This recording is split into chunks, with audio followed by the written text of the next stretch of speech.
এখন অনেকটাই ভালো। ওয়াকারে ভর দিয়ে নিয়মিত হাঁটেন। জানিস স্যার কি বলেছেন? স্যার বলেছেন তোকে এখান থেকে নিয়ে যাওয়ার জন্য খুব দ্রুত দৌড়াতে শুরু করবেন। আর মা? খালাম্মা ওই যে আপু চলে এসেছে।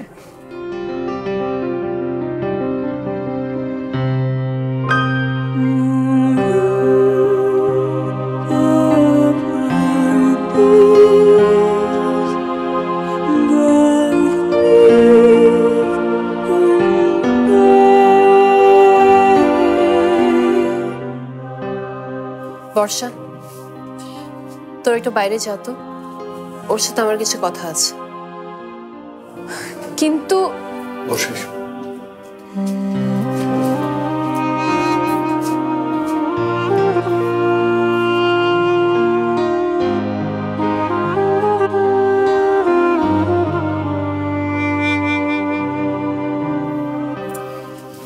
ভেতরে থাকলেই তো ভালো হতো।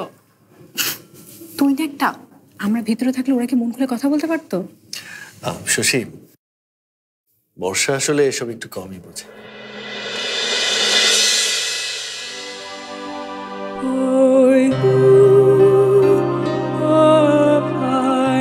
তুমি এসেছো এটা আমি ভাবতেই পারছি।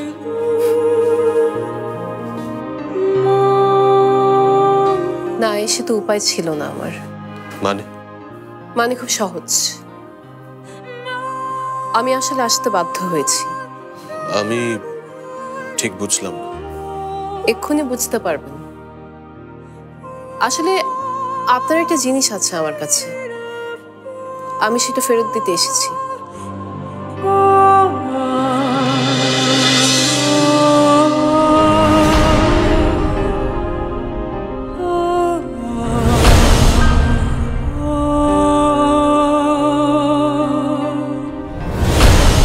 যা বলছো সেটা কি বুঝে বলছো তুমি? এখানে না বোঝার কি আছে? আপনি বরং বুঝতে পারছেন না। আমি আসলে এটা আগেই ফেরত দিতাম, কিন্তু আপনি কোথায় আছেন সেটা কেউ জানতো না। এটা আংটির বিষয় না। তোমাকে ওটা পরানোর মতো সম্পর্ক কোনোদিন তোমার আমার ছিল,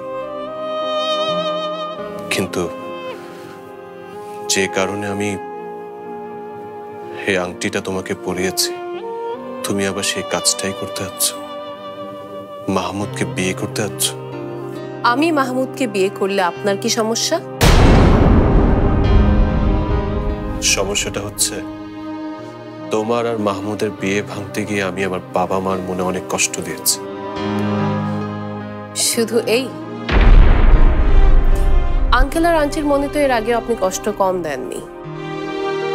আপনি কি ভেবেছিলেন শহরে এসে বিরাট কিছু হয়ে সে কষ্ট দূর করবেন, আর তারপরে আংটির দোহাই দিয়ে আমাকে বিয়ে করবেন?